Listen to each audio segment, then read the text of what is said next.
Bismillahirrahmanirrahim. The topic we are going to study, that is the topic of first year physics, projectile motion. Projectile. First of all, the definition of projectile. This is the definition of projectile. When a body is thrown upward making a certain angle theta with the horizontal and moves freely under the action of gravity, it is called a projectile. Understanding के लिए ये देखें, अगर आपके पास कोई ball है, ground के ऊपर पड़ी हुई है, आपने उसको हिट किया है पाँव के साथ, थीटा एंगल बनाते हुए वो वर्टिकली अपवर्ड मूव कर गई है और फिर पैराबोला की फॉर्म में मूव करते हुए वापस ग्राउंड पे पहुंच जाएगी, तो such a body is known as projectile and such a motion is known as projectile motion. तो ये जो पाथ फॉलो करता है प्रोजेक्टाइल, इसको हम कहते हैं trajectory. Next definition is trajectory. The path followed by a projectile is called its trajectory. This is mostly parabola. Such a motion is called projectile motion. Examples of projectile motion: a football kicked off by a player, a ball thrown by a cricketer, a thrown baseball. These are some of the examples of projectile motion. Now we are going to discuss special cases of projectile. Case 1: when a body is thrown horizontally. आप यूं समझें कि आप अगर छत पे खड़े हुए हैं और आपके पास एक बॉल है, उसको आपने किक किया है विद योर फुट, तो वो क्या होगी? बॉडी ये वाला पाथ फॉलो करते हुए हॉरिजॉन्टली ग्राउंड पे जाकर गिरेगी। इस केस में we will ignore the air resistance. ठीक है, तो हॉरिजॉन्टली उसके ऊपर कोई फोर्स एक्ट नहीं कर रही, vertically body is moving under the action of gravity. जिस इंस्टेंट पे बॉडी को हमने किक ऑफ किया या स्टार्ट किया, इसके पास सिर्फ हॉरिजॉन्टल कंपोनेंट ऑफ वेलोसिटी था, Vx. You can see here. I have drawn a graph. There are points A, B, and C, and this path is showing the motion of the projectile, the trajectory of the projectile. As there is no motion, no force acting along horizontal axis, that's why the vertical component of velocity Vx remains same throughout its motion. जहां तक Vy की बात है, vertical component of velocity in this case, तो Vy initially zero था, कोई vertical component नहीं था। जैसे जैसे ये under the action of gravity move करता गया, वर्टिकल कंपोनेंट डाउनवर्ड डायरेक्शन में इंक्रीज होता जाएगा। You can see this in figure.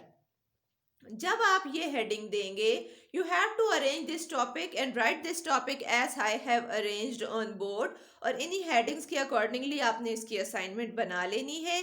जब आप ये हेडिंग लिखेंगे तो आपकी बुक्स में लिखा हुआ है, suppose that the ball, this is approximately fourth और फिफ्थ लाइन, 1 2 3 4 5 6, सिक्स्थ लाइन पे लिखा हुआ है, suppose that the ball leaves the hand of the thrower, और यहाँ से आप इस पैराग्राफ के अंदर लिखेंगे, साथ ये फिगर बनाएंगे। ठीक है, उसके बाद जो डेरिवेशंस हैं ये नेक्स्ट साइड पे मैंने आपको दिखाई हुई हैं, इसको डिस्कस कर लेते हैं।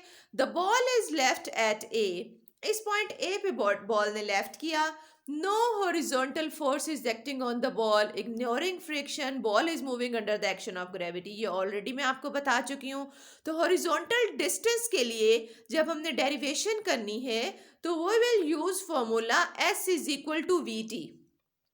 S की जगह हम x यूज करेंगे as we want to calculate horizontal distance. v की जगह Vx, which is the horizontal component of velocity, multiplied by time. Horizontal distance x is equal to Vx into t. Now for vertical motion we will use second equation of motion, S is equal to Vi by t plus half gt square. आपके पास Vit होता है, आप क्योंकि vertical motion calculate कर रहे हैं तो आप Vi यूज करेंगे, प्लस हाफ at स्क्वेयर होता है। ठीक है, तो आप इसकी जगह यहाँ पर a की जगह g यूज करेंगे। ठीक है, यहाँ पर साइड पे आप छोटी सी इक्वेशन मेंशन कर लें, S is equal to VIT plus half AT square. This is your original equation. उसकी जगह हमने वी आई की जगह वी आई वाई और ए की जगह जी यूज कर लिया।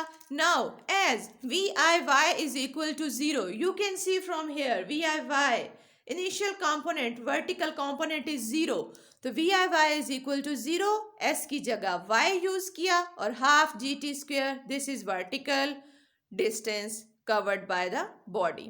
Case 2, when a body is projected at some angle with horizontal, ये केस जो है इसमें उसको हॉरिजॉन्टली थ्रो किया था किसी हाइट से और उसने जाके ग्राउंड को टच किया था। यहाँ पे ग्राउंड से स्टार्ट किया है, मैक्सिमम हाइट रीच करेगा और वापस ग्राउंड पे पहुंचेगा। This is complete parabolic path. Neglecting air resistance, no force is acting along X axis, so initially जब आपकी बॉडी ने स्टार्ट किया तो it is making an angle theta with the horizontal और वी आई इसकी initial velocity है। तो V आई के दो कौन से कंपोनेंट्स हैं, V I cos theta and V I sine theta. ये वी आई आपका कंपोनेंट है। हॉरिजॉन्टल कंपोनेंट इस केस में भी throughout its motion same रहेगा। As we are saying that no air resistance होगी लेकिन उसको हमने निग्लेक्ट कर दिया फॉर कैलकुलेशंस। और वर्टिकली जब आपकी बॉडी यहाँ से यहाँ तक जा रही है स्टार्ट से लेकर मैक्सिमम हाइट तक, तो इसका V Y component upward direction में है। उसके बाद यहाँ पर ये ग्रेजुअली डिक्रीज होता जाएगा और यहाँ पर पहुँचते हुए वी वाई 0 हो जाएगा फॉर एन इंस्टेंट। उसके बाद जब आपकी बॉडी डाउनवर्ड डायरेक्शन में मूव करना स्टार्ट करती है from maximum height to 0 height, तो इसका वर्टिकल कंपोनेंट वापस इंक्रीज होना शुरू हो जाता है। As you can see in figure, horizontal component remain same throughout its motion. Starting point से लेकर मैक्सिमम हाइट तक वी वाई ग्रेजुअली डिक्रीज होता है, मैक्सिमम हाइट पे वी वाई की वैल्यू 0 हो जाती है और जब डाउनवर्ड डायरेक्शन में मोशन स्टार्ट हो जाएगी तो वी वाई इंक्रीज होना शुरू हो जाता है और वी एक्स जो है वो throughout its motion constant रहता है। नाउ एक्स एक्सिस के along as there is no force acting along X axis, so Vfx is equal to Vix, that is equal to Vi cos theta. Horizontal component of velocity remains constant throughout its motion. Vertical component of velocity. For vertical component of velocity, initial और final components different होंगे।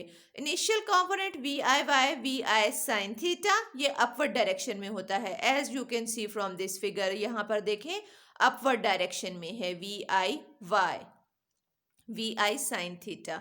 We F Y के लिए हम ये first equation of motion use करेंगे। V F is equal to V I plus A T, A की जगह minus G, because आपकी बॉडी अपवर्ड डायरेक्शन में जा रही है तो ए की जगह हम माइनस जी लगाएंगे। वी आई यहाँ पर स्टार्ट पे था, वी एफ हम मैक्सिमम हाइट पे फाइंड आउट कर रहे हैं, तो वी एफ वाई क्या हो जाएगा, V I sine theta minus G T. Minus क्यों लगाया, because your body is moving in upward direction, तो वी एफ वाई क्या आ गया, V I sine theta minus G T. The magnitude of velocity at any instant is, final components का square हम add करेंगे, V F X square plus V F Y square square root, ये आपके पास magnitude आ गई velocity की। Angle phi which resultant velocity makes with horizontal, that is given by equation number 6, tan phi is equal to V F Y over V F X. Y component हमेशा ऊपर और x component हमेशा नीचे लिखा जाता है। उसके बाद उसके केसेस हैं बेटा कि height of the projectile, range of the projectile and time of flight. ये मैं आपको नेक्स्ट वीडियो में एक्सप्लेन करती हूँ।